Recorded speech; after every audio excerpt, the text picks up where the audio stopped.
Oh. I asked my boss if I could move to a different cubicle away from some of my coworkers because I don't like these people.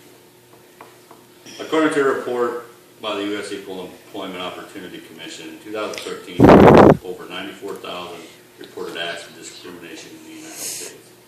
The Equal Employment Opportunity Commission was established to protect the rights of the U.S. citizens. I want to discuss how and when the Equal Employment Opportunity Act was founded, and now I will refer to it as the EEOC. In an article called Events Leading to the Creation of the EEOC, published on EEOC.gov. On June 11, 1963, President Kennedy gave a simple but persuasive speech to the American people on TV. Americans have been confronted with a moral issue. He also asked whether Americans are afforded with equal rights and opportunities. He told the American people that it's been 100 years since Lincoln freed the slaves, but their heirs still aren't free. They still are bound by the injustices of America. This nation will not be free until all of its citizens are free. He also said that it's time to act. No government agency can ignore the civil rights issues that are going on in America at this time. 8 days later, President Kennedy sent civil rights legislation to Congress. There was fierce competition in Congress, but the need for the civil rights change held its ground. When President Kennedy was shot in Dallas, Texas in November of 1963, the civil rights movement almost got derailed. 5 days after the assassination of President Kennedy, Lyndon B. Johnson addressed Congress to push through the Civil Rights Act that Kennedy fought so hard for. Civil rights leaders realized Johnson was an ally and worked with him to push the bill through.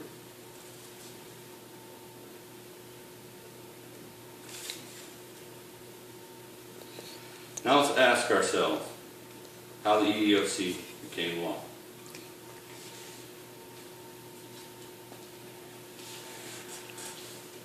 In 1964, Congress passed Public Law 88-352. This law was known as the Civil Rights Act of 1964. Title VII of this act was known as the employment section of this act and created the Equal Employment Opportunity Commission, or the EEOC. The EEOC became operational July 2nd, 1965. This compromise in Congress that created the EEOC left it very handicapped in the beginning. It only had the power to investigate and mediate complaints of discrimination. If there was found to be a pattern of discrimination, the EEOC had to refer the decision to the Department of Justice. The EEOC has been formed, but there's still widespread discrimination all over America. But in 1971, Congress held open hearings for the public to hear anticipated changes in Title VII and the EEOC.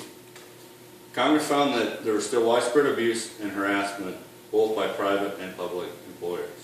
There was minimal progress made by women, African Americans, and Hispanics in any field. According to an article called Toothless Tiger Gets His Teeth, published on EEOC.gov, in 1972, Congress passed the Equal Employment Opportunity Act. This provided the EEOC with the litigation authority and expanded its jurisdiction, and here are some basic highlights of the Act. 1. The authority to sue non-government employees, unions, and employment agency. 2. To file patterns of practice lawsuits. Number 3. Title VII was expanded to include federal, state, and local governments, including elementary, secondary, and higher educational systems. And 4. The number of employees needed for EO jurisdiction fell from 25 to 15. In conclusion, The EOC was developed to protect the civil rights and equalities of our citizens as our forefathers had envisioned. I hope each of you will follow the EOC's creed and do not become one of those people.